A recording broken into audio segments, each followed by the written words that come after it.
ভাবুন তো, টানা ৩৬ দিন উত্তাল সমুদ্রে ভেসে আছেন। সঙ্গে নেই পর্যাপ্ত খাবার, নেই নিরাপদ আশ্রয়। বেঁচে থাকার একমাত্র ভরসা সমুদ্র থেকে ধরা কাঁচা মাছ। অবিশ্বাস্য হলেও ঠিক এমন অভিজ্ঞতার কথা জানিয়েছেন শ্রীলঙ্কার এক বাবা ও তার ছেলে। বঙ্গোপসাগরের মহেশখালী উপকূলে ভাসতে থাকা একটি ট্রলার থেকে শ্রীলঙ্কার ২ জেলেকে উদ্ধার করেছেন কক্সবাজারের স্থানীয় জেলেরা। উদ্ধার হওয়া ২ ব্যক্তি সম্পর্কে বাবা ছেলে। তাদের দাবি, টানা ৩৬ দিন সাগরে ভেসেছিলেন। এর মধ্যে ২৯ দিন কাঁচা মাছ এবং বড়শির টোপ হিসেবে রাখা খাবার খেয়েই বেঁচেছিলেন। ২২ জুলাই রাতে গভীর সমুদ্রে মাছ ধরার সময় স্থানীয় জেলে জিয়াউর রহমানের চোখে পড়ে ভাসমান ট্রলারটি। পরে সেটিকে নিরাপদে মহেশখালী উপকূলে নিয়ে আসা হয়।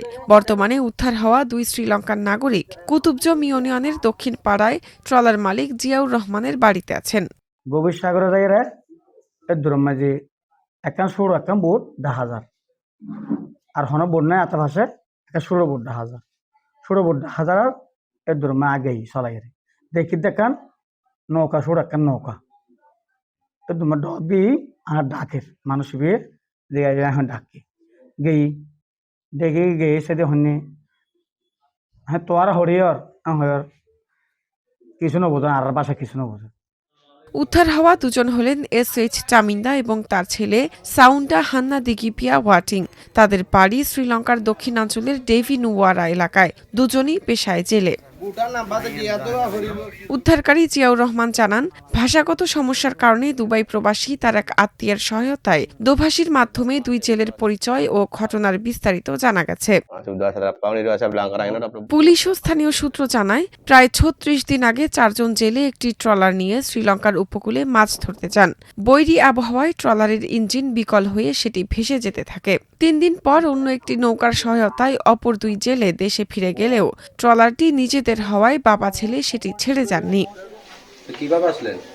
তাদের ভাষ্য অনুযায়ী কয়েকদিন পর মিয়ানমারের কিছু লোক ট্রলারে উঠে দূরবীন, ক্যামেরা সহ কিছু মূল্যবান সামগ্রী নিয়ে যায়।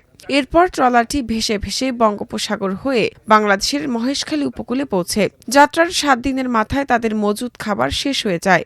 মহেশখালী থানার ভারপ্রাপ্ত কর্মকর্তা মোহাম্মদ আব্দুস সুলতান বলেন, বৈরী আবহাওয়ার কারণে তারা শ্রীলঙ্কার জলসীমা থেকে ভেসে বাংলাদেশে চলে এসেছেন। বিষয়টি মানবিক দৃষ্টিকোণ থেকে বিবেচনা করে ঊর্ধ্বতন কর্তৃপক্ষের সঙ্গে আলোচনা করে পরবর্তী আইনগত ব্যবস্থা নেওয়া হবে। আমরা তো আন্তর্জাতিক সীমা লঙ্ঘন করলে এক দেশ থেকে আরেক দেশের সীমানার মধ্যে অনুপ্রবেশ করলে তো এটা আইনি প্রক্রিয়া। আইনি প্রক্রিয়া অনুযায়ী তাদের ব্যবস্থা নেওয়া এবং ফেরত দেওয়ার প্রক্রিয়া করতে হবে।